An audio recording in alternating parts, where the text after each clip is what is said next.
Bueno, pues bienvenidos de nuevo. Soy Oliver de Blentus.es y organizador de la Blendiveria. Y estamos hoy, ahora mismo en esta charla, con Francisco Javier Viña. Francisco es profesor de Bellas Artes en RIFE y va a compartir con nosotros pues, la manera en la que utiliza Blender para la docencia y también en varios proyectos que tiene de impresión 3D y realidad virtual. Buenas tardes a todos y encantado de estar aquí en esta Blendiveria, invitado pues bueno por el señor Oliver. Espero que les guste la charla que he preparado, que va un poco, como él comentaba, sobre mi mundo, sobre cómo he desarrollado Blender en mi trabajo profesional, docente y el creativo también. Bien, para esto he preparado una parte gráfica que espero que no sea muy densa y que paso ya a mostrarles, ¿no? Para eso, bien, creo que ahora se debe estar viendo en pantalla completa. De Blender a mi mundo. De Blender a mi mundo trata, como les he dicho, sobre la experiencia que yo tengo en Blender. Y ese en mi mundo tiene dos partes, ¿no? La parte física, es decir, la parte de que todos compartimos, ¿no? Y por otro lado, la parte creativa, ¿no? Ese mundo engloba esos dos aspectos. En este sentido, voy a empezar a hablar de cómo me introduzco dentro del mundo del 3D hace ya algunos años y qué ha ido significando a lo largo de este recorrido en mi vida profesional, en mi vida personal y demás, ¿no? Para hablar de esos inicios, hay tres títulos o tres circunstancias que se repiten constantemente, en el sentido de que se trasvasan de una a otra, ¿no? Dentro del mundo 3D, que es lo primero que voy a comentar, pues bueno, nos trasladamos a las primeras épocas en las que algunos de ustedes, los más jóvenes, pues ya no habrán usado igual, que eran las disqueteras de alta densidad, de 1,44 megas. ¿Por qué esta imagen? Esta imagen la pongo porque me introduce en aquellos primeros tiempos en el que yo me inicié con 3D Studio Max, que tenías un montón de paquetes para poder meter todo aquel programa dentro de los ordenadores de aquella época, que resultaban, pues bueno, bastante incómodos en cuanto a la capacidad para procesar todos esos datos, todo ese mundo. A diferencia de ahora, en el que jugamos con muchos polígonos, con altas resoluciones, con tarjetas increíbles, gráficas para poder ver todos esos gráficos, antes pues no era posible, ¿no? En ese mundo 3D, en el que me inicié con 3D Studio Max, no estuve mucho tiempo porque 3D Studio Max me resultaba tedioso. Mi contacto con el 3D, pues siempre, una vez aprendido algunas cosas dentro del mundo del 3D en cuanto a la realización de modelos y demás, rápidamente quise salir de él y traerlo a la realidad. Como la parte de escultor que me toca, pues me llama siempre las tres dimensiones reales, la materia, el poder palpar lo que uno hace dentro de ese mundo. Pero también ocurre que, como en el titulillo de abajo, que hay una vuelta al mundo virtual constantemente y en la última etapa pues también va a ser así, lo veremos un poco más adelante. Como comentaba, uno de los primeros ejercicios lo realicé en el 3D Max y esto se convirtió en un proyecto escenográfico real. Fue un proyecto 3D que me sirvió para realizar el estudio de volúmenes, pues de la creación de una escenografía, de un castillo para el acto de Reyes Magos de mi pueblo. Ahí, bueno, tuve mucha colaboración y para no extenderme más, porque hay más cosas, pues voy a continuar. Podemos ver cómo de esa maqueta en 3D La pasamos a escala, se pasó con dimensiones reales, incluso a través de software como el AutoCAD. Pero a partir de ahí, pues fue cuando ya yo tenía la necesidad de conectar ese mundo virtual con el mundo real, ¿no? Todo lo que iba aprendiendo, pues siempre he intentado conectarlo con la parte tridimensional real, ¿no? Y bueno, se llevó a cabo y como pueden observar, pues se llevó en sus dimensiones y en sus proporciones al mismo tamaño. En este sentido, y hablando de proporciones, que más adelante me permitiré la licencia de hablar un poco acerca de las proporciones por la deformación profesional, tengo que decir que las cúpulas que se hicieron para ese castillo pues no están realmente proporcionadas, eran algo mayores para que tuviesen esa ostentosidad respecto al cuerpo de las torres, ¿no? Pero era una cuestión de dimensión para poder guardar el escenario y también de funcionalidad, ¿no? A la hora de montarlo o desmontarlo. Por eso, pues, tuve que reducirlas y da un efecto un poco diferente, ¿no? Blender. Blender, después de 3D Max, que fue muy corto, yo conocí a Blender en una revista que no recuerdo cuál, de aquellas de PC y de historias de informáticas, que era a lo que teníamos acceso, ¿no? No, hoy en día la verdad que Internet pues es un lujo para el acceso a la información y gracias a que eso ha sido así, ¿no? En aquel momento pues conocíamos eh, todo lo que era la evolución tecnológica pues a través de revistas.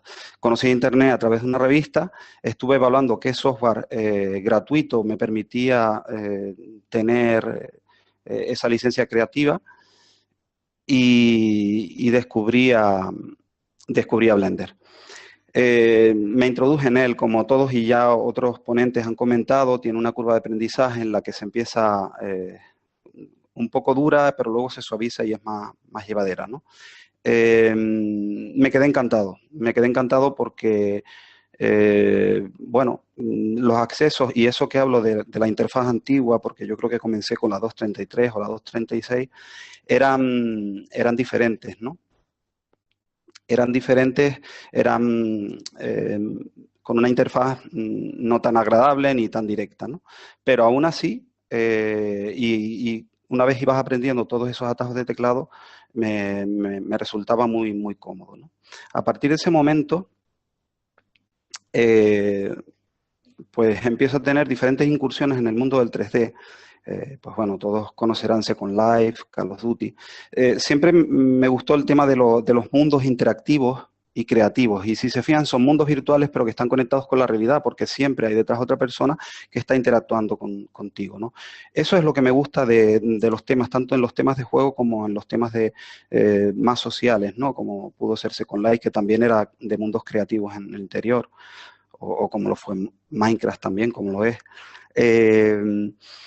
Pero el que verdaderamente marcó un poco el hito en mi trayectoria fue el Call of Duty. Sí, un juego que todos conocen, pero más allá del juego, en el que me introdujo un primo, que me habló en su momento, no estaba yo muy puesto, y me habló de los grandes gráficos que tenía, que parecían reales. Bueno, eso me cautivó desde el primer momento y lógicamente fue lo que luego, a posterior al juego, me enganchó para empezar a introducirme en el mundo del videojuego y desde el lado creativo, ¿no?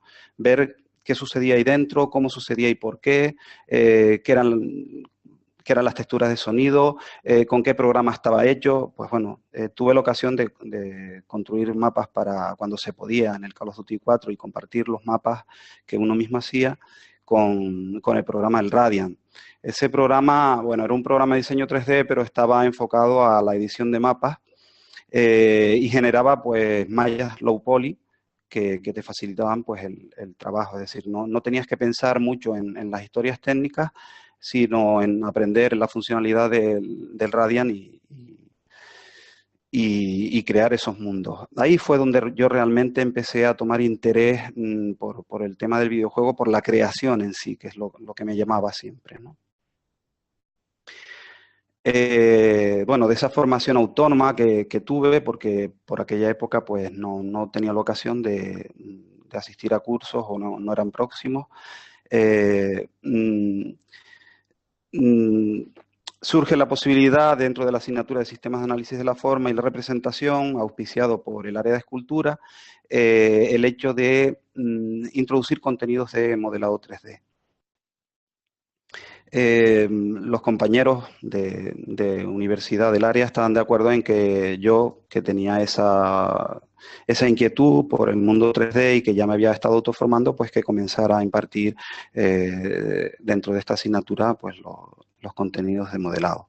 Más tarde se sucedieron cursos, seminarios que impartí a título individual, de extensión universitaria o demás, e incluso participé en un título experto haciendo una conexión de los conocimientos que tenía con Blender y cómo sacar de ahí dentro, al experto este concretamente era de piedra, de talla en piedra, cómo sacar esos modelos del mundo 3D y llevarlos a un CNC, a una labra ya mecanizada, ¿no?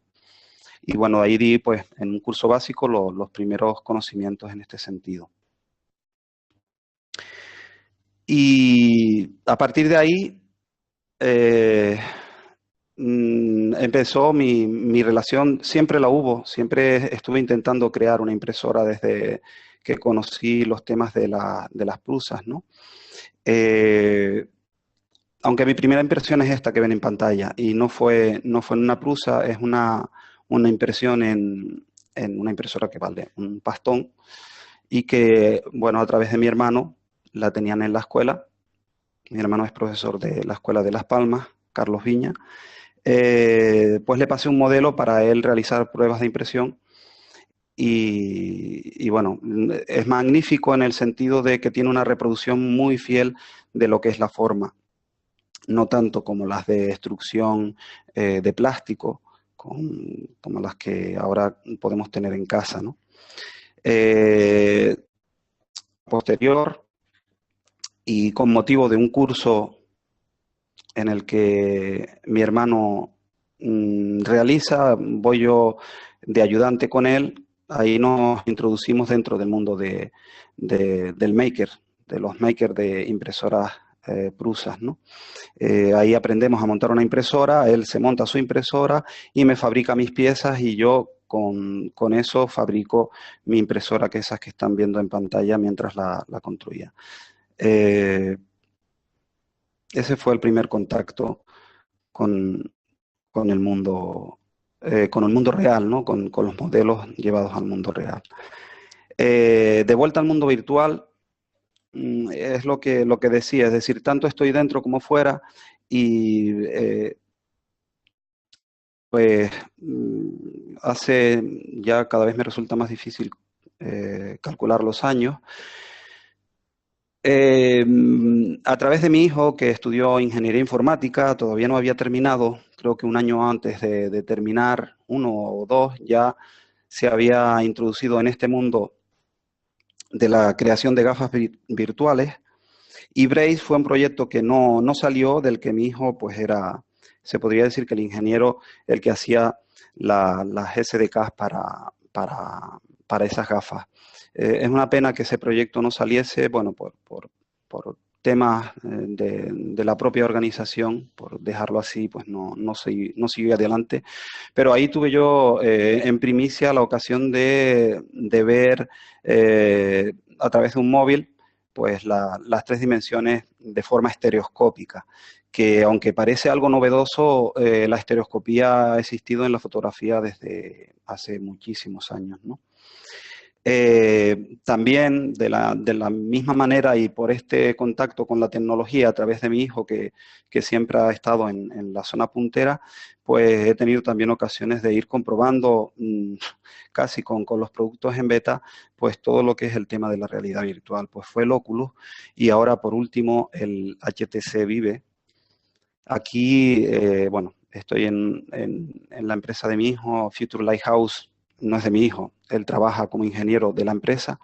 Tuve la ocasión de visitar el año pasado la empresa y bueno, me permitió pintar en ese mundo de realidad virtual que muchos de ustedes conocen con el Tilbras.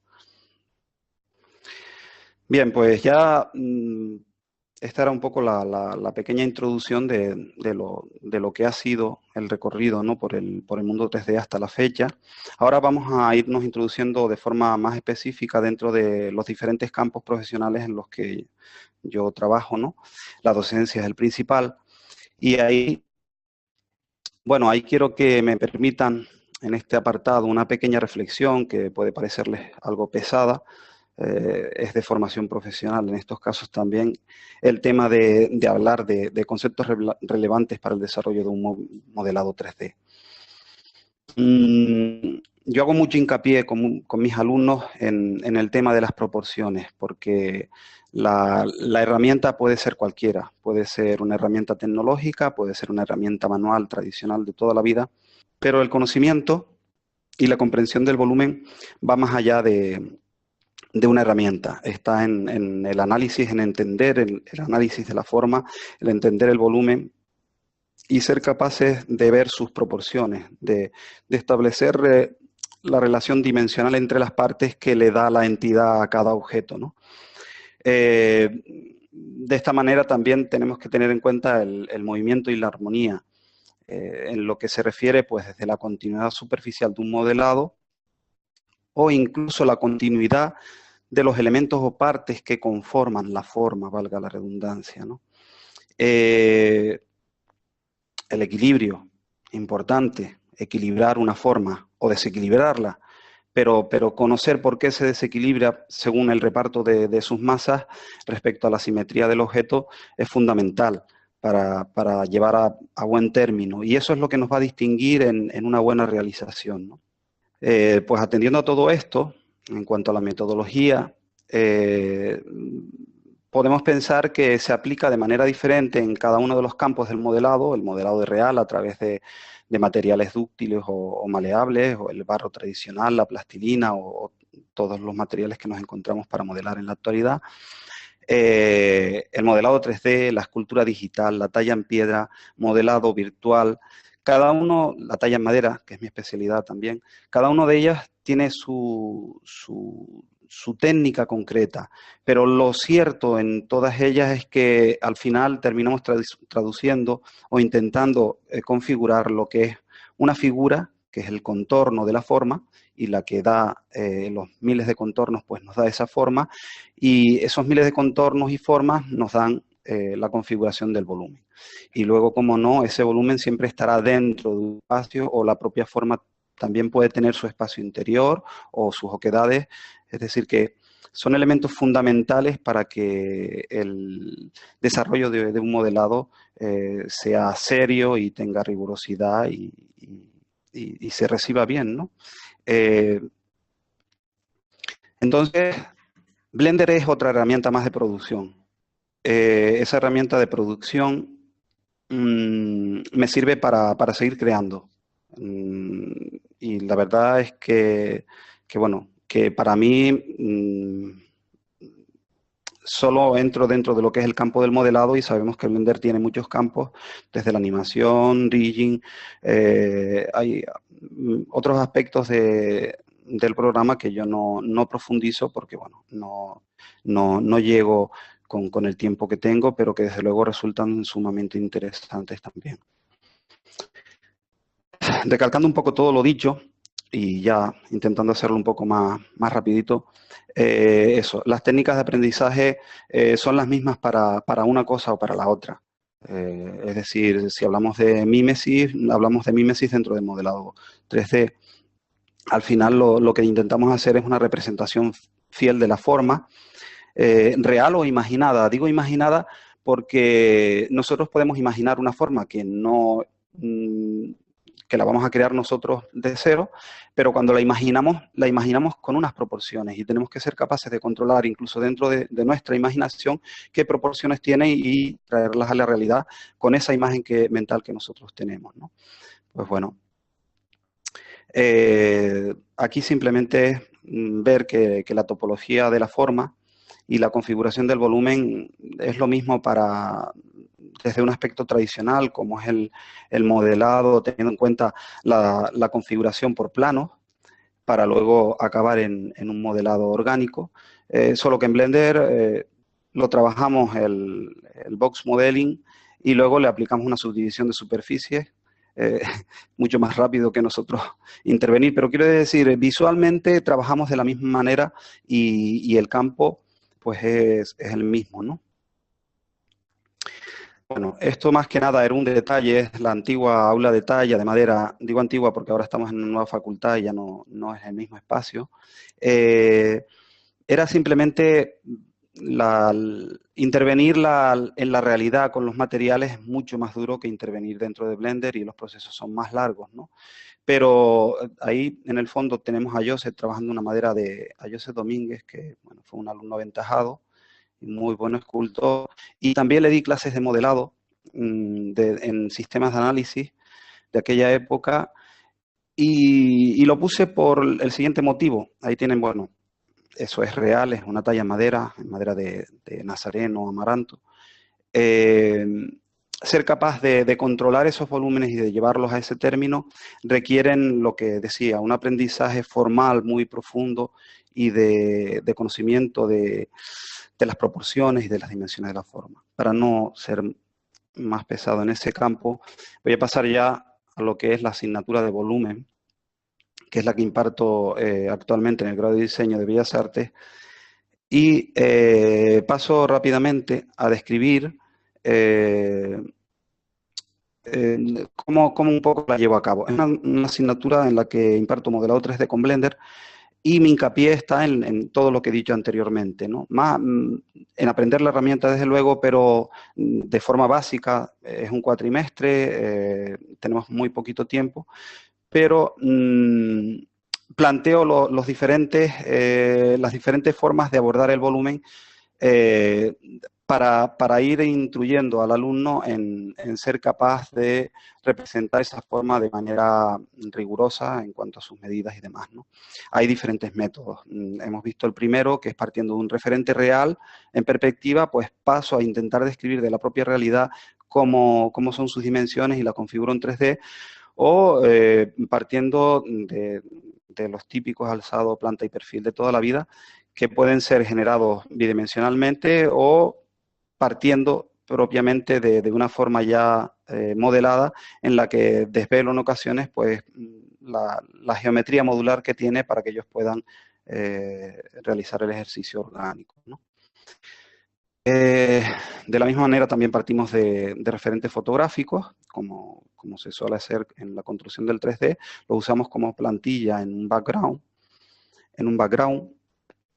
y tiene que ver, bueno, con lo que se conoce como la retopología de la forma también, ¿no? En este caso plana, vamos copiando sus contornos y se van dando esas proporciones. Pero este tipo de ejercicios lo voy combinando con otros, como los anteriores, porque el hecho de seguir una plantilla, como aquellos dibujos en los que no te daban los puntos numerados y tú al final terminabas haciendo un dibujo, pues bueno, ahí el aprendizaje de las proporciones de la forma no se realiza de manera correcta, ¿no? Por lo tanto, hay que irlo fusionando con diferentes métodos. Pues como en este caso, pues lo mismo puedo partir ya en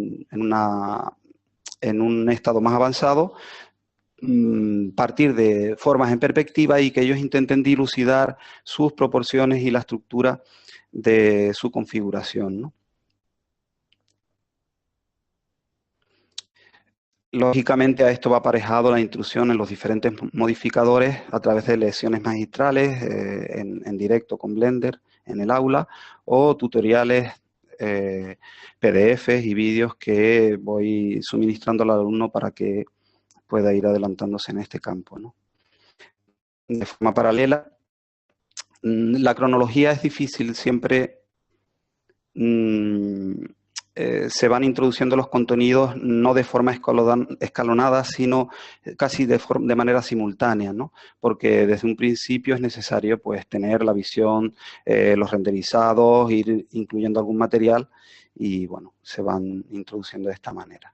Tenemos otros ejercicios también en los que creamos espacios e intentamos dar ambientación. Yo siempre haciendo hincapié en lo que son las proporciones. Eh, Otro de los campos profesionales que tengo, que se lo debo a mi padre era ebanista, pues bueno, trabajé mucho el tema del campo del mueble y bueno, prácticamente de todas las partes de una casa, pues las he construido desde una cocina, escaleras helicoidales de caracol o rectas, tapas juntas, todo esto hace que tenga una visión de las dimensiones muy clara y es lo que intento transmitir al alumnado, es decir, cuando tú construyes un espacio para que no parezca una casita de muñecas, tendrás que reflejar fielmente las proporciones, incluso la altura de cámara donde la colocas al punto de vista. Todo eso tiene que ver para que el espacio que estemos ambientando o que queramos ambientar dé la sensación de ser un espacio realista, ¿no? Y la parte del modelado orgánico también la damos, pero de manera muy soslayada, porque apenas hay tiempo y, bueno, a lo sumo llegamos a introducirlos en el modelado, pues como este caso de una oreja, ¿no?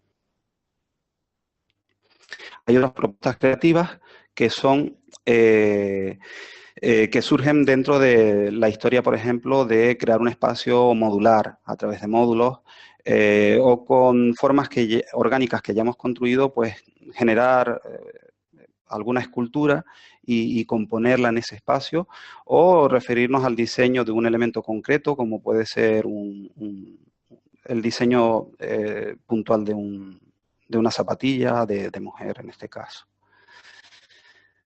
El proyecto final de curso engloba lo que sería la representación de un espacio en el que ellos de manera creativa van colocando también muchos o algunos de los elementos que se han trabajado a lo largo del curso y en los que se intenta demostrar o desarrollar, pues,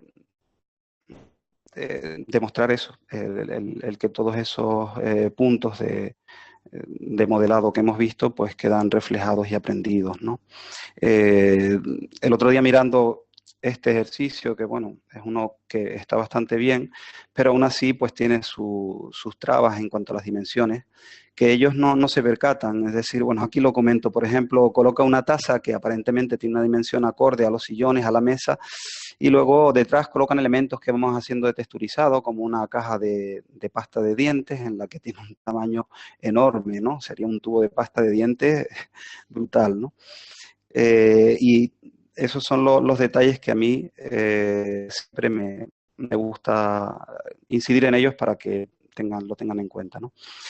Como actividades complementarias surgen algunas y este año tuvimos la posibilidad de participar en un congreso. Lo que pasa que fue en los primeros meses, casi en el primer mes de introducción del curso, y no me daba tiempo a sacar resultados para esta exposición que me propusieron de alumnos que yo coordiné y que llevé a cabo a través de los ejercicios, de la presentación de los ejercicios de los alumnos. ¿Y cómo llevarla? Pues siempre viendo que fuese más allá y que se trajese, que trascendiese del campo virtual, pues les planteé trabajar unos modelos muy simples, modulares, para previsualizar el espacio, conjugarlo dentro del mundo 3D en Blender y luego llevarlos a la realidad en cartón y exponerlos.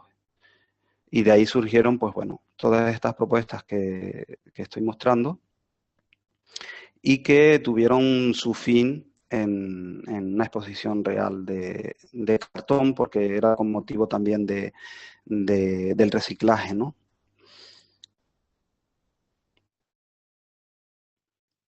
Ahí ven algunas de las propuestas que se estudiaron dentro. El mundo 3D te permite visualizar y jugar sin tener que estar ensayando y errando continuamente. En la realidad es mucho más trabajo, ¿no? Por lo tanto, ese trabajo nos lo adelanta. Y es un poco la conexión que quise hacerles ver a los alumnos. Bien, dentro de la investigación artística, tuve la ocasión de, hace un año, con motivo de una feria de tecnología, el FIDOF en el 2015,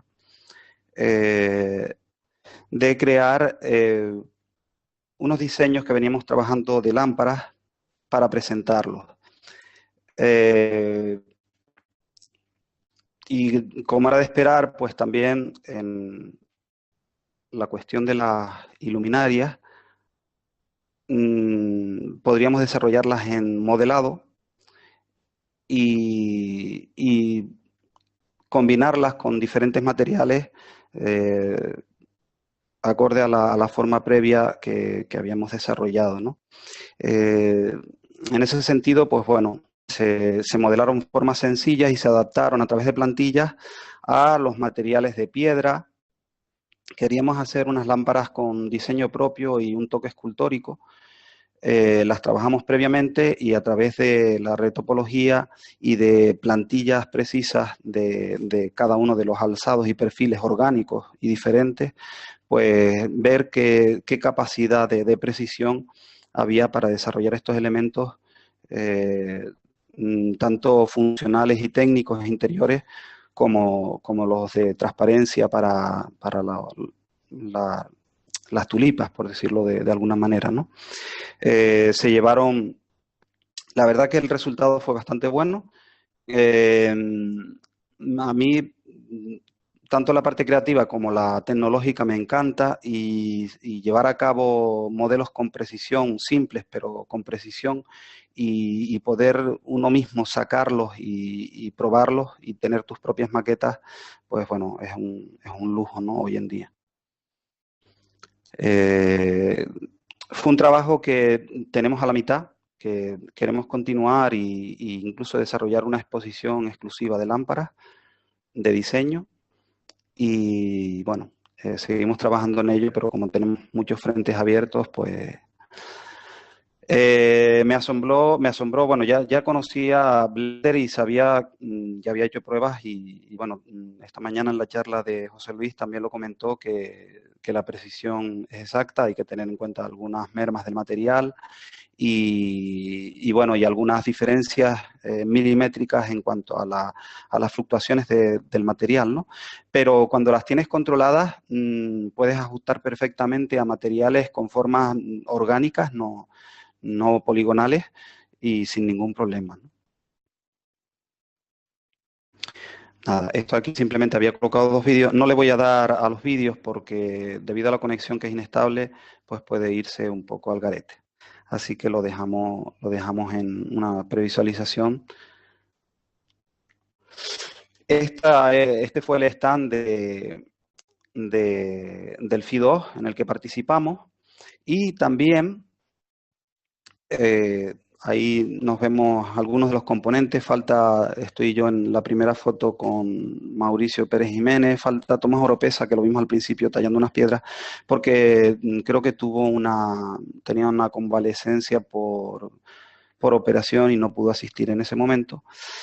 Y también estoy abajo con mi hijo y Pedro Álvaro, mi hijo Néstor, porque ellos también presentaban pues su proyecto de Drimón en esta feria, ¿no? Eh, Paralelamente ya pueden ver que en la parte derecha me están viendo ya con el casco este de realidad virtual y el móvil. Mi hijo se aventuró, yo creo que en ser primero, por lo menos en las islas, en tener un marcador tridimensional para realidad aumentada, en la que podíamos ir previsualizando diferentes modelos que habíamos realizado en Blender de prototipos de lámparas, ¿no?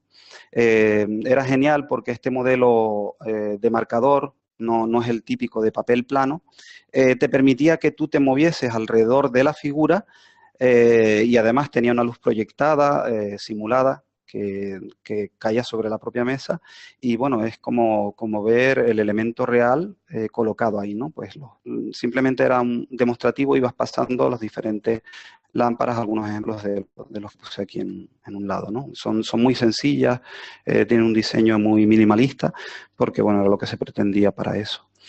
De ahí surge la conjunción de tres inercias, que somos nosotros tres, somos tres profesores, tres compañeros. De hecho, los dos profesores fueron profesores míos cuando estudié en Bellas Artes y hoy en la actualidad somos compañeros.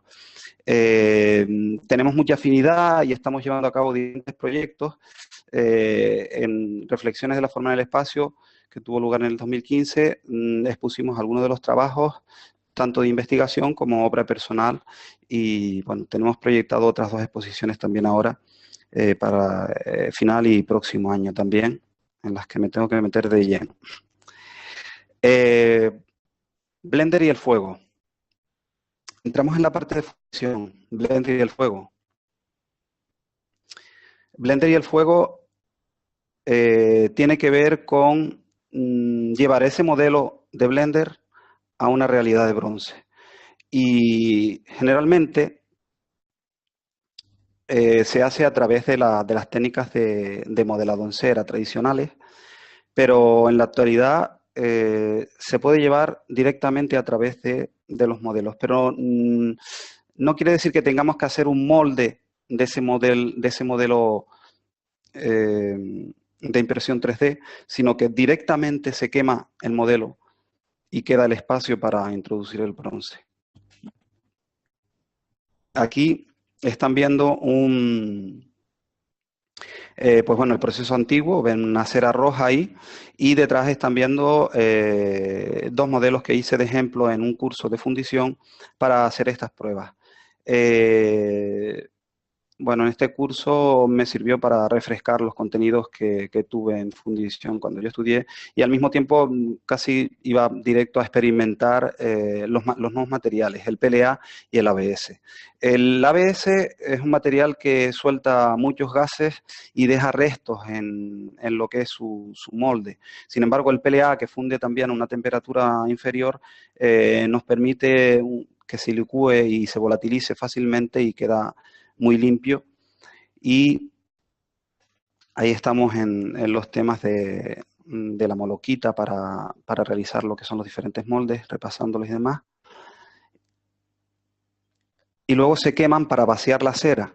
En el caso de esta investigación, lo que se licuaba eran el filamento, el PLA y el ABS. Los mejores resultados, desde luego, fueron, y los pueden ver, el de color azulado o violáceo, que era PLA, y el ABS tuvo problemas, creo, gases, por lo tanto se tuvo que reconfigurar un poco el molde. Luego ya lo repasé y lo reutilicé, pero queda patente el hecho de que puede realizarse fielmente. De hecho, si se fijan, no sé si lo aprecian, se ve el filamento, cómo es capaz de reproducir perfectamente la forma del filamento en el bronce.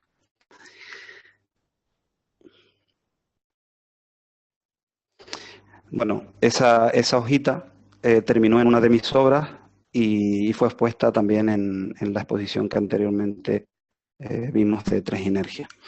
Ahora estamos en otro proyecto que se llama 3D H2O 3i, que parece el nombre de un robot de Star Wars. Pero bueno, hemos decidido llamarlo así, 3D, por lo de la relación que tenemos con... ¿Sí? Perdona, Francis, pero no puedo evitar hacer el comentario. Te lo iba a decir, lo de C3PO. Ah, sí, sí, sí. Bueno, eso es el acuerdo entre 3 profesores, y tú sabes que los acuerdos pues llegan a ese punto, ¿no? Pero bueno, le da un punto el nombre también, ¿no? Es un poco extraño. Tiene que ver el H2O con lo que es el agua. Y bueno, realmente estamos fabricando unos modelos que no puedo desvelar mucho, aunque sé que ya hay algún punto en algunos lugares del mundo y de España, también de la península, que se están haciendo este tipo de cosas. Me he enterado recientemente y no lo voy a desvelar, lo voy a desvelar más adelante, pero sí sepan que tiene que ver con el agua y que lo que estamos haciendo realmente son recipientes que luego van a dejar ver la escultura. En ese sentido, bueno, pues las propuestas son de tanto mías como de mis compañeros, estas de Mauricio Pérez. Yo lo que hago es llevar la realización a 3D y llevar a cabo a través de mis manos pues sus ideas. En el caso de Tomás y su mundo, pues también llevo sus propuestas, y luego las mías también, inspiradas también en formas naturales de semillas y demás. Pues como pueden ver, el Blender está activo en todas nuestras propuestas y bueno, es la actualidad, ¿no? Bueno, respecto a la obra personal, y para ir terminando ya, aunque me queda otro apartadito, dentro de la creación gráfica también he participado en algunas ilustraciones, haciendo algunos carteles para actos del pueblo. Bueno, esto es del 2009, como ven, ya yo pues hacía mis pequeños pinitos y siempre era la idea, bueno, ¿y esto de Blender cómo lo puedo llevar? ¿En qué dimensiones? ¿Qué resolución? ¿Cómo puedo hacerlo trascender? Pues al campo de la ilustración, pues aquí había un ejemplo que fue real. Después también, por otro encargo para el cartel anunciador de las fiestas de Tejina y con un tinte moderno, porque el presidente pues lo requería, planteamos pues un cartel muy conceptual de lo que son las fiestas tradicionales de nuestro pueblo, en el que se representan los tres corazones, que son unas ofrendas que se hacen al santo con frutas y demás, y las pelotas de distintos colores que representan a las tres calles de los tres corazones, pues esas esferas representaban a ese pueblo, ¿no? Y el reflejo de la sombra de la corona del santo, pues bueno, terminó un poco en esa conjunción que fue bastante acertada. Se llevó a las vallas publicitarias y bueno, es otra forma más en la que Blender también está presente, ¿no? Materializar la idea. Dentro de mi obra personal, Blender lo uso como recurso de comprensión y previsualización del volumen. Como hemos visto ya también, pues de la misma forma lo introduzco en las clases de volumen, ¿no? Pues para mis propias ideas, pues tengo la posibilidad de crearlas directamente y ver si funcionan, ver qué tipo de composiciones puedo hacer para llevarlas o no a la realidad en madera.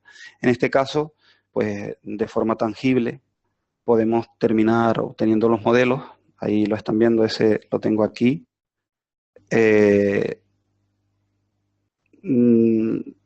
Bueno, me puedo citar a mi padre, que ya no está aquí, pero él decía, eso es una virguería, cuando veía cosas que le sorprendían, ¿no?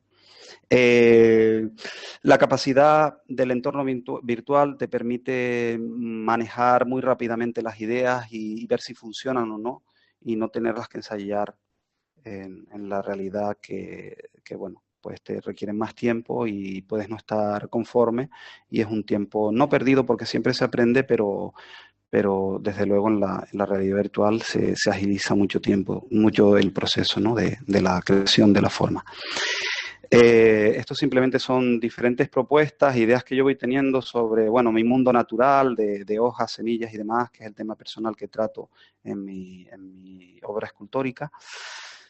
Y se plantea siempre el tema de la realidad o ficción, ¿no? Porque ya va llegando un grado y de hecho, bueno, he tenido la suerte de hacer un curso con Oliver también, en el que me voy especializando cada vez más en los renderizados, en este caso Blender Cycles, que funcionan muy bien y que nos llevan a confundir la realidad, ¿no? Aquí pues, vemos algunas obras mías reales y, es decir, la franja entre la realidad y la ficción cada vez es más pequeña, y en todos los campos, también en el bidimensional. Esto es un boceto a lápiz, pero es un boceto a lápiz digital que realicé, y bueno, ¿quién no diría que está hecho a lápiz de grafito normal? Pues también está hecho con un software gratuito que se llama MyPaint y que nos permite, pues bueno, plasmar ideas finales como bocetos, y bueno, son recursos que están ahí para aprovecharlos, ¿no? Y ya por último, nos adentramos en el campo del videojuego. Me pasé muy rápido. Los videojuegos y la realidad virtual. No sé cómo vamos de tiempo, Oliver, si me estoy pasando mucho porque no he mirado. Vamos perfectamente de tiempo, Francis. Vale. Puedes ir tranquilo. Bien. Pues ya este es el último apartado. Y bueno, Hexa fue realizado con motivo de Brace, de aquellas gafas en las que mi hijo participaba como ingeniero. Y la finalidad era ese primer, bueno, eso no el primer, porque ya habían algunos, pero sí de esta categoría, y todavía hoy no me atrevería a decir que no hay muchos así, aunque bueno, el proyecto este quedó ahí realizado para este proyecto que no pudo ser, y presentado en la TLP, en la Tenerife Land Party también. fue un proyecto entre mi hijo Néstor Viña y yo. También participó mi hermano Carlos Viña, que él es diseñador gráfico. Y bueno, el cartel este está diseñado él. Toda la parte gráfica, tiene experiencia de 10 años en publicidad y también es profesor de la Escuela de Artes en Las Palmas. No sé si lo mencioné anteriormente. Vamos, que tenemos un equipo familiar que funciona muy bien. Este proyecto también está realizado en Blender. Y bueno, aquí vemos un primer modelo de lo que sería la nave, que no es igual al que al final se quedó. Usamos todos los recursos para observar el volumen, se lleva impresión 3D. Aquí hay diferentes estudios del interior del hangar, la aplicación de texturas. Concretamente este juego es un juego de niveles. Luego, si da tiempo, cuando termine la presentación, pongo un pequeño vídeo, un gameplay de cómo funciona. Y lo que estamos viendo ahí es el menú de presentación en el que tú te mueves, porque estaba preparado para las gafas de realidad virtual, de manera que tú te mueves en el espacio y con la visión, manteniéndote en el play, pues activas el juego y la nave se mueve con el movimiento de tu cabeza, es decir, lo controlabas plenamente simplemente con el movimiento de tu cabeza.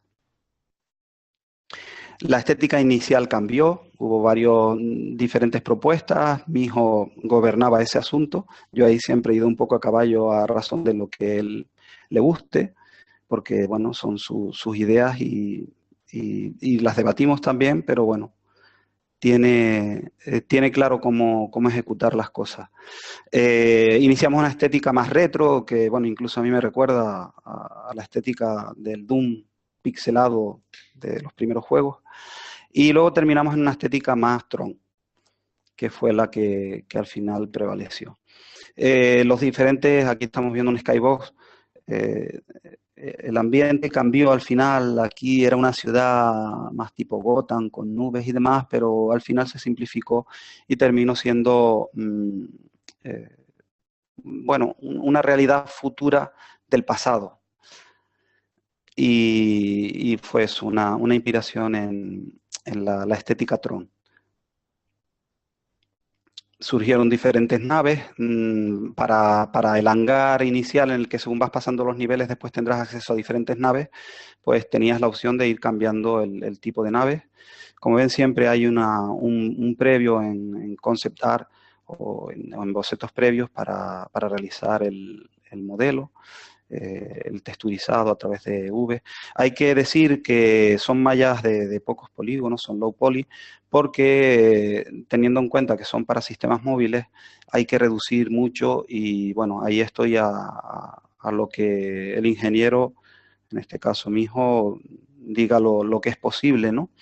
Y los recursos, si los limitamos en un campo, podemos después expandirlos en otro, en el caso del juego, pues que sean más atractivos, ¿no? Se realizaron, como pueden ver, en Blender también, y configuraron lo que fue el juego. Habían otros props también, como una especie de coches motos que se realizaron. Bueno, que en este caso los realicé yo porque el equipo de este juego era mi hijo y yo. Esto, el Build Robot, fue también otro intento de juego, porque siempre hay ensayos, ¿no? Para probar ideas y demás. Y bueno, como ven, pues siempre manejo un concept un primer concept de lo que es la configuración de un robot, y luego ya se termina a través de retopología y demás, llegando a Blender. Y ya para finalizar, este es el último proyecto que se está iniciando ya hace algunos meses, no muchos. Es el último proyecto, se llama Super, es un proyecto de mi hijo, no es mío. Y de hecho lo integran varios componentes que los voy a mencionar. Está Néstor Viña como director, Vito Sicilia, que ahí tienen su concept, magnífico ilustrador, que está trabajando junto con el beneplácito y la confluencia de todos en qué estética vamos a manejar en el juego. Está también Héctor Sanz, José Luis Lara, Pedro Álvaro, un arquitecto con mucha visión espacial que nos sirve para la construcción de los espacios urbanos, José Ameyugo, Carlos Viña, mi hermano, dentro de la parte gráfica bidimensional, y yo, junto con otros que también modelan, pues para realizar algunos props dentro. Es un proyecto prometedor, es un juego multijugador competitivo de héroes contra villanos que se desarrolla en una ciudad futurista flotante. Los héroes juegan con casco de realidad virtual y los villanos a través del PC. Es un juego que promete, mi hijo tiene puestas muchas esperanzas y hay un buen equipo, yo creo que se puede desarrollar un buen trabajo. Están viendo ahí debajo que también ya se ha usado, creo que lo ensayaron José junto con mi hijo, ahora es que no sé si es José Ameyugo o José Luis Lara. Uno de los dos fue el que junto con mi hijo están desarrollando conceptos muy rápidos dentro del mundo virtual con el Tilt Brass para ver cómo se mueven, cómo se van a mover los jugadores dentro del espacio virtual, ¿no? En fin, este es el final. Ahora pueden pasar a realizar alguna pregunta que tengan. Oliver dirá. Muy bien, Francis. Bueno, antes de empezar con las preguntas, comentarte, pues bueno, algo que se ha comentado en el chat y es precisamente la razón por la que me pareció interesante invitarte a hacernos esta presentación, y es que da gusto ver que hay profesionales de la enseñanza que se interesan por estas nuevas tecnologías y tratan de compartirlas con los alumnos e introducirles a ellas, ¿no? Porque creo que estamos en un país, y me imagino que pasa también en muchos otros países, en los que, bueno, la enseñanza muchas veces como que se queda anticuada y no se adaptan las nuevas tecnologías. El profesor quiere evitar los ordenadores, aunque haya 20 años que es un estándar. Y entonces, pues bueno, da gusto tener profesionales como tú que nos introducen ahí. Pues nada, muchas gracias. Es una lucha, aunque no lo creas, también el intentar compaginar. Si me permites un apunte respecto a lo que has dicho. Sí. Intentar compaginar el contenido de las enseñanzas universitarias con la realidad social, ¿no? La realidad de lo que está sucediendo en los mercados de trabajo y en la creación artística, ¿no?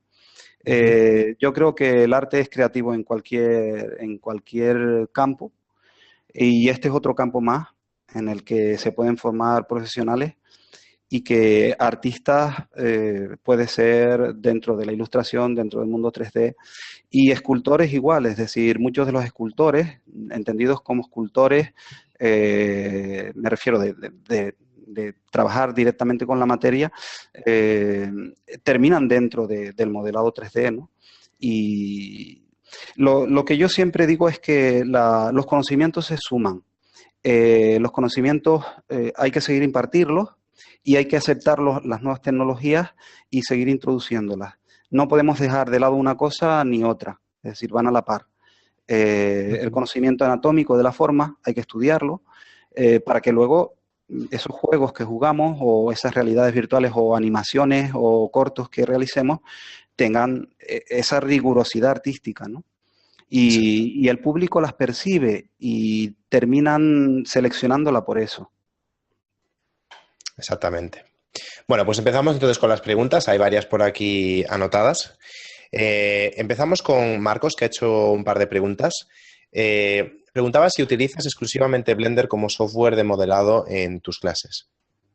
Sí, hoy por hoy sí. Hay otro profesor que imparte ZBrush, creo, y no sé si Maya o 3D Max. Que yo recuerde 3D Max.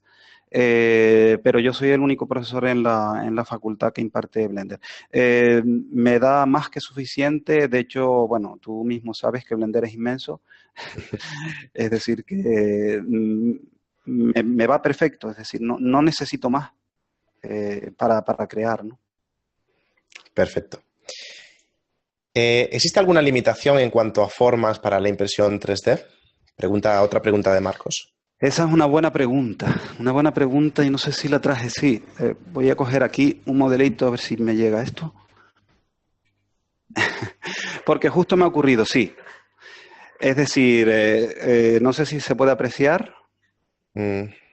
A ver. Bueno, esto es una forma en la que, como ven aquí, cuando la forma ha superado la inclinación empieza a irse sobre la horizontal, el filamento cae. Se Ajá. aprecia. Es decir, es esta forma.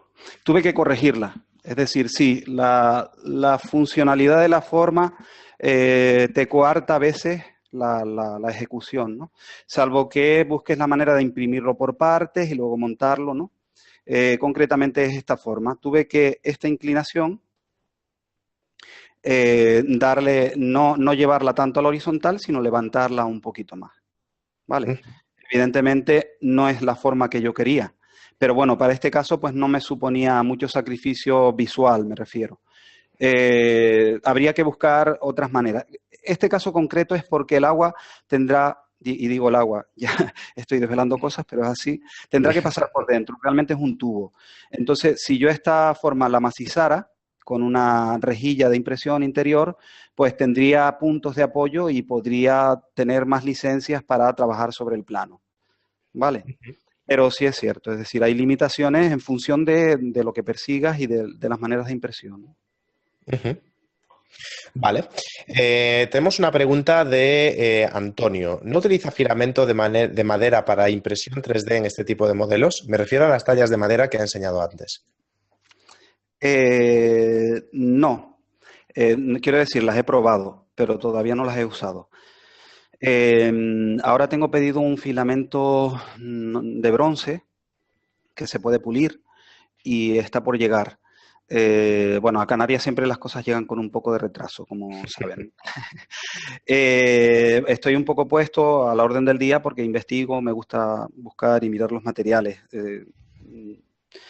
Eh, mm, la madera no deja de ser, la de impresión no deja de ser una fibra mezclada con plásticos, ¿no?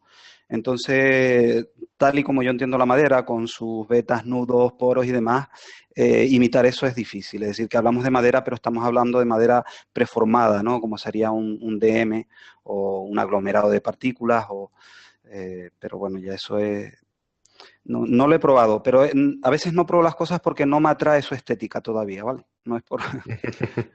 tengo pruebas, he hecho, pero no he impreso todavía obra en...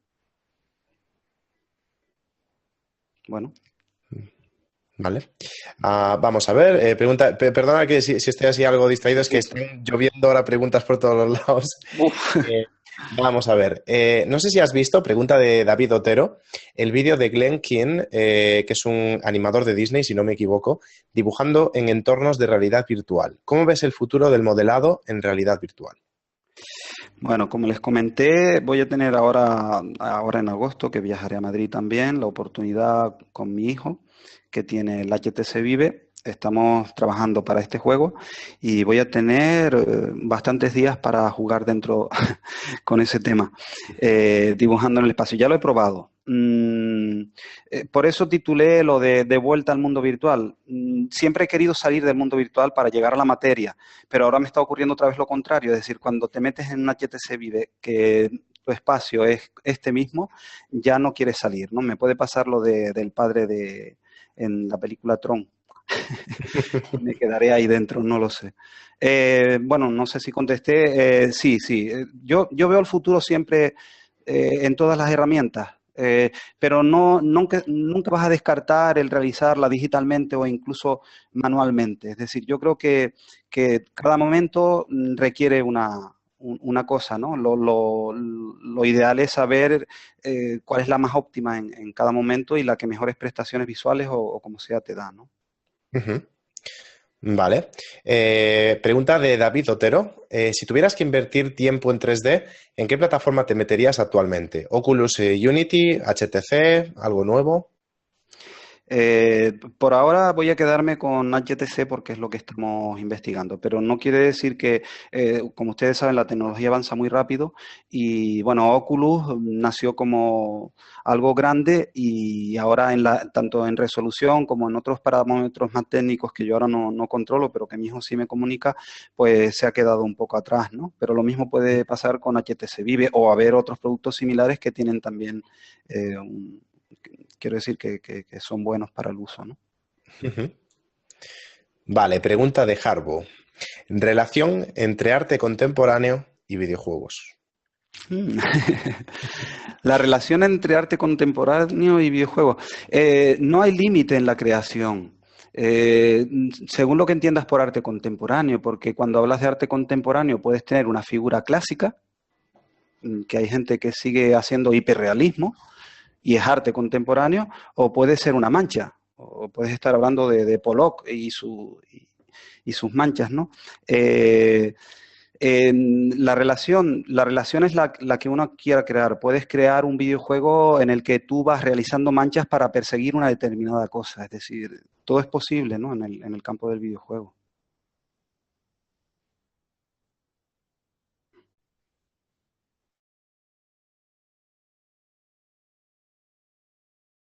No sé si se me habrá cortado de nuevo.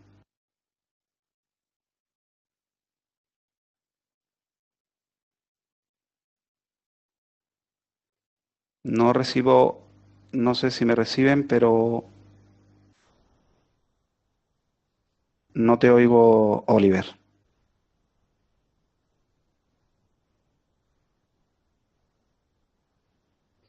¿Me escuchan? Bien. Creo que se ha caído la conexión de Oliver y se ha quedado junto, me he quedado como el host, me da la impresión, ¿cierto?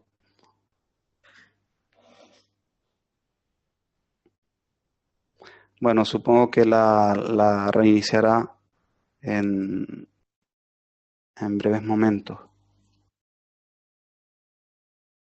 Voy a ver si yo puedo ver algunas de las preguntas, a ver si tengo acceso.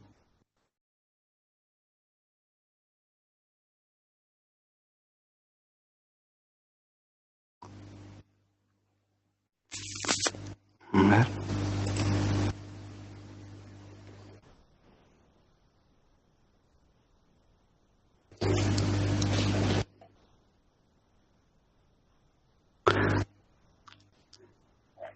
Albert está preguntando qué tienes que tener en cuenta en hacer un videojuego. El modelo, la idea. Mm,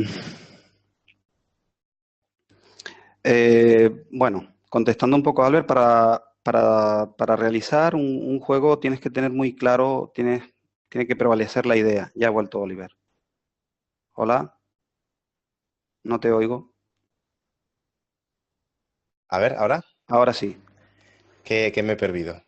No mucho. Estaba intentando contestar en qué había que tener en cuenta para una idea, si la idea o el modelo.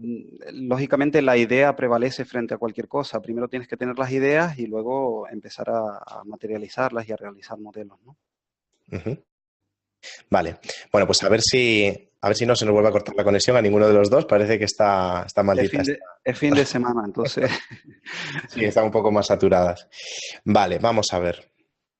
¿Qué tecnologías y o herramientas están utilizando dentro de los juegos de realidad virtual? Pregunta de Gataro 3D. Tecnologías y herramientas, pero referidas a qué, a herramientas de 3D y demás, es que un poco son las que he mencionado, las que yo conozco y las que estamos trabajando, ¿no? Yo trabajo el Blender, pero hay otros compañeros que lógicamente mezclan diferentes software, tanto de pago licenciados como gratuitos, ¿no? Es decir, ya creo que también en otras charlas se ha hablado, las limitaciones, no puedes acotar tu trabajo tampoco a una herramienta, ¿no? Tú buscas la herramienta en función de la necesidad de ese momento, ¿no? Para mí Blender hasta el momento me sirve y me da para el progreso y las limitaciones que tengo, ¿no? Pero si tuviese que usar otro o compaginarlo con otro, pues se hace también, ¿no? ¿De acuerdo? ¿Podrías dar algún link para conocer tu trabajo? Pregunta Marcos. Bueno, hoy por hoy esto es casa de herrero, cuchara de palo y hay que decirlo. Estoy por montar mi web porque bueno, la universidad te satura últimamente de mucha burocracia también y aunque no es una excusa, pero sí, tuve mi página web donde tenía pues parte de la obra personal y todas las cuestiones que he hecho más de cara a la escultura, ¿no?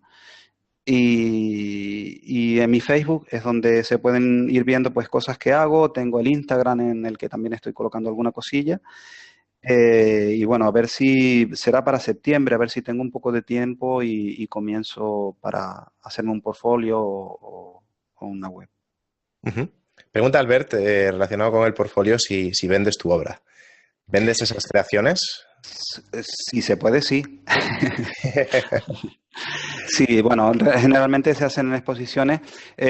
Mi trabajo es la docencia y el desarrollo creativo te beneficia para seguir aportando a la propia docencia, ¿no? Eh, pero sí, es decir, si la obra se vende, eh, quiere decir, si hay comprador, pues oficialmente se la venta también. Ujú. Vale. Bueno, Gatalot 3D creo que está intentando matizar un poco la pregunta que hicimos antes sobre las herramientas pregunta sobre un motor de juegos, ¿no? Si utilizar Unity, Unreal u otro. Bueno, en este momento, en ese campo es el que más se mueve es mi hijo. Él está usando los dos. Unity, Hexa estaba montado en Unity y en el otro que mencionaste, es que ahora se me fue a Unreal. Unreal. Unreal también. Él trabaja en los dos. En función de las necesidades, pues tira de uno o de otro. Ujú. Vale. Hoy precisamente me comentaba que había realizado un shader de volumétricas que era como una especie de motor de renderizado dentro del propio shader, un mini motor gráfico dentro de un shader. Pero bueno, yo a esos niveles él me cuenta, pero tampoco llego. Joder. Pues a ver si tenemos pronto volumétricas en tiempo real, porque la verdad es que en Cycles cuestan Sí, un riñón y parte del otro. que me lo digan a mí. Vale. Bueno, tenemos aquí una pregunta de Ángel Agudo que, bueno, primero agradecerte esta charla y dice que te echamos de menos en el curso de modelado. Bueno, a partir de ahora intentaré estar un poquito más. Muy bien. Cuando decides llevar a Blender una figura, ¿cómo empieza esa transición? Cuando decido llevar a Blender una figura, ¿cómo empieza la transición? Bueno, depende, es decir, en los últimos proyectos, estos del trabajo de 3.2, H2O, 3i, eh, Te lo sabes son, de memoria, increíble. bueno, es que es sencillo, es 3D, H2O y 3i de 3 inergia. Bueno, el, la cuestión es que como estoy modelando para los compañeros también, no solo mis ideas, ellos abocetan y muchas veces abocetan en alzado o planta la idea muy clara, muy perfilada. Entonces, pues básicamente se hace a través de retopología, ¿no? Y ahí pues yo soy un técnico que reproduce sus ideas, ¿no? Y en el caso de las mías, pues también yo las aboceto, las ideo. A veces uno aboceta directamente si tienes muy clara la idea, no son todas las veces. Yo generalmente, aunque imagine la idea, termino siempre bocetándola. Y luego ya pues parto Ujú. a realizarlo.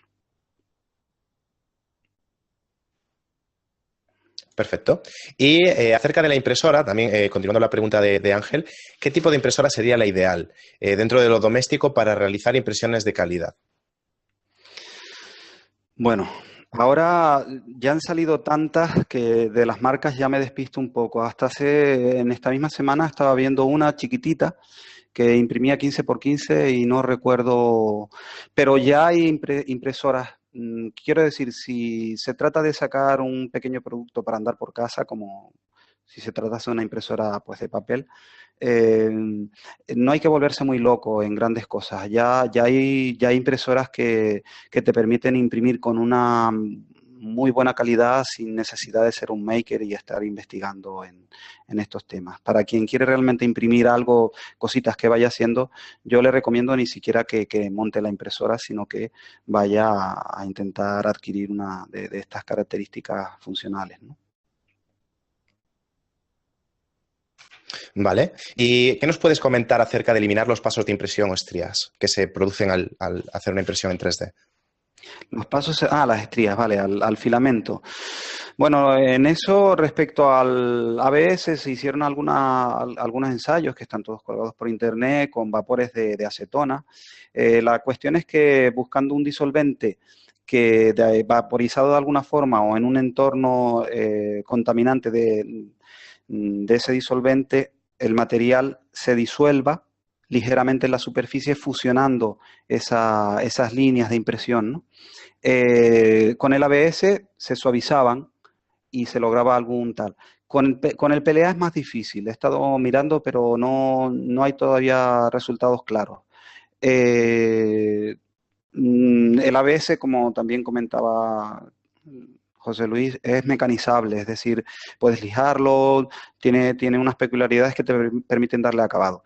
Pero en esto sigo investigando, porque igual tú puedes proveer la superficie con una aerografía de un material y terminando, pero claro, ya tienes que intervenirlo manualmente, ¿no? De acuerdo. ¿Puedes explicarnos un poco qué es esto del ABS y PLA? ¿Qué significa esto? ¿Son Perdón. siglas? Sí, perdón, a veces cuando uno olvida, olvida el que no todo bueno, son las siglas a las que se refiere cada material, ¿no? Pues, está, como decía, el de bronce, el fil bronce, es decir, hay un montón. El PLA, el PLA está fabricado a partir de lo que aquí conocemos como almillo, el maíz. Ujú. Y algún otro ingrediente, pero es orgánico, por eso es menos nocivo incluso a la hora de imprimirlo a nivel de gases, el PLA. Sin embargo, el ABS es un plástico parecido al de los Legos, es más duro, tiene más resistencia, pero sin embargo sí provoca gases al fusionarlo, ¿no? Y desde luego hay que tener un ambiente en el que transite el aire o tener una habitación cuando lo estés imprimiendo salir fuera porque es tóxico y lo notas en la garganta y bueno, es nocivo. Ujú. Vale, déjame que revise por aquí, que se me están mezclando las preguntas. Bueno, Nesby, que es un usuario que está ahora mismo conectado, quiero imaginarme que es tu hijo, Néstor Viña. Comentaba antes, lo digo para puntualizar un poco lo que se hablaba antes de las aplicaciones que utilizáis y hizo un comentario en el que me imagino que está poniendo una lista de las aplicaciones que utilizáis. Y nos dice Bien. Unity, Field Brush, Substance Painter, ZBrush, Quixel, Photoshop y Blender. O sea que, bueno, ahí para los que estuvierais interesados, ahí tenéis las aplicaciones. Hay una pregunta de Albert que la verdad es que yo antes cuando estaba viendo la presentación también me llamaba la atención. ¿Cómo llevas el modelo 3D a la madera? Eh, En este caso, lo que tengo ahí es una referencia. Puedo llevarlo a impresión y a través de técnicas de escalado, técnicas manuales de escalado, sacado de puntos, podría llevarlo realizando una copia, me refiero, a través de un pantógrafo reproductor. Lo que pasa es que se puede llevar si lo hacemos en ABS porque la superficie es lo suficientemente dura como para que tú puedas reproducirlo en madera. Pero no siempre lo hago, es decir, como digo yo, fusiono técnicas. Yo hago una talla manual directa, hago una talla asistida por puntos, como la tradicional del Renacimiento, o uso un pantógrafo o uso un CNC, si llega el caso. Quiero decir, vuelvo a mencionar lo mismo, es decir, el recurso está en función de las prisas, de la necesidad o de los requerimientos, porque en muchas ocasiones una idea no es posible llevarla si no se hace manualmente. ¿Vale? Es decir, que la mano sigue estando todavía ahí. Vale, perfecto. ¿Conoces algo de las impresoras líquidas? Pregunta Murforcada. Las estoy investigando. Sé que ya hay algunas open source también. Lo que pasa es que yo no sé, bueno, de hecho hace poco se lo comenté a mi hijo que qué te parecía adquirir, no sé si estaba en un kit starter o ya está a la venta. Ya hay proyectos, incluso para, y también las puedes obtener, lógicamente. Lo que pasa es que son un poco privativas. Lo que no sé es si es rentable los líquidos que se usan para sensibilizar, ¿no? Me refiero, la luz para sensibilizar esos líquidos, no sé qué costo tienen los líquidos y no lo he indagado todavía. Pero desde luego lo que sí es cierto es que creo que son más rápidas y creo también que son muchísimo más fieles a la realidad, ¿no? Y provocan una superficie mucho más continua. Y Ujú. detalles, muchos detalles también, que no puedes hacer en las... Esto, Esto, si no me equivoco, es una que habíamos comentado alguna vez, que era, incluso había un modelo que se había hecho en Kickstarter en el que se podía imprimir utilizando la luz de la pantalla del móvil. O sea, se colocaba encima del móvil. Sí, eso era una pequeña, sí lo vimos, lo recuerdo, una pequeña impresión y el móvil es el que hace de láser, por decirlo de alguna forma, a través de la luz. No sé el sistema exactamente Ujú. que usan, ¿no? Pero bueno, el futuro está ahí también, ¿eh? El futuro está ahí en esa impresión. Se llaman, bueno, son impresiones estereolitográficas. Ujú. Muy bien, tenemos aquí una pregunta que surgió antes también cuando enseñaste en tu presentación la impresora 3D que construiste. ¿Puedes compartir un poco más a fondo la experiencia esta de construir tu propia impresora? ¿Cómo fue el proceso? Sí. Bueno, como les comenté, mm, me metí de lleno en el tema en el curso, en un curso de impresoras que hice con los chicos de 3D Invasion, que tienen su página web, y me fui a Las Palmas junto con mi hermano que pagó el curso, pagabas el curso y te montabas la impresora y podías llevar un ayudante. Yo fui de ayudante y ahí fue donde aprendí, diríamos, los entresijos de lo que es el tema de la electrónica, el ajustarla, nivelarla, montarla completamente, ¿no?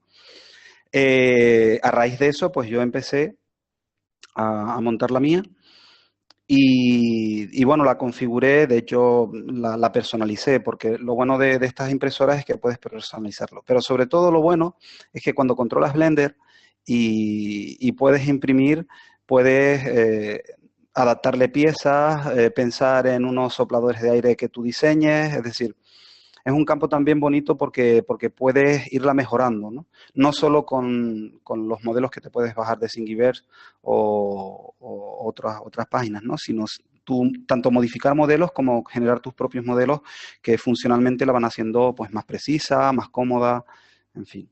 La mía concretamente la realicé, lo que es la estructura está hecha en metacrilato y bueno, la diseñé también. Trabajé sobre plantillas de la Prusa y rediseñé la caja de abajo para distribuir todo lo que es la electrónica de otra forma. Tengo que decir también a este respecto que, bueno, siempre me atrajo el mundo de la electrónica. Yo tengo un problema, que es un problema bueno y malo, es decir, me gustan, yo lo he dicho, me gustan muchas cosas y eso hace que a veces te disperse o no puedas dedicar todo el tiempo a cada cosa. Pero lo que sí es cierto es que cuando puedes profundizar un poquito y tienes problemas con temas de impresión, tú puedes solventarlo sobre la marcha, ¿no? Ujú. Bien.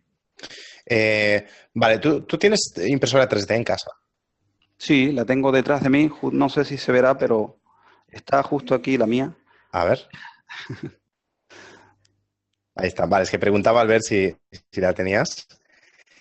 Vale, y ahora una pregunta que veo que han ido haciendo varias veces los asistentes. Y a todo esto, esta va a ser la última. Si queréis hacer una pregunta más, podéis comentarla mientras respondemos a esta. Y si no, ya lo dejamos aquí. Porque lo han ido preguntando, porque claro, hay personas que están interesadas, ¿no?, en imprimir pues sus modelos 3D en su casa. ¿Existe alguna impresora doméstica comercial que recomiende? ¿Podido probar que dirías que merece la pena? Sí, yo recomiendo las BQ. Tienes que montarlas, tienen un manual muy preciso, tienen servicio técnico, son españolas y los chicos la verdad que te atienden muy bien y están progresando mucho y simplificándolas mucho. Es decir, que los montajes se han simplificado bastante y cualquier persona con un poquito de maña la puede montar. De hecho, está prevista para que sea así. Y en caso Ujú. de tener algún problema, pues tiene foros y foros de propio BQ que tal. No tengo ninguna relación con ellos en el sentido comercial, pero las he montado y veo que funcionan bastante bien. Es una opción que económicamente, en función de cómo está el mercado, está bastante bien. Muy bien.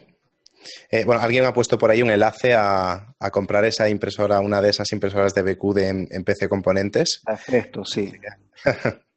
Así que, pues nada. Bueno, pues nada, lo vamos a dejar aquí. Francis, muchas gracias por estar con nosotros y por compartir esta experiencia. Muchas gracias a ustedes por acogerme también y dejarme participar en esta Blendiveria. Ha sido un placer. Nada, muy... vamos a ver, es que ahora están comentando por aquí, vamos a ver, una persona muy interesante, un hombre multidisciplinar con vocación renacentista. Muy bien. Nada, muchas gracias a todos por asistir también. Muchas gracias de nuevo, Francis.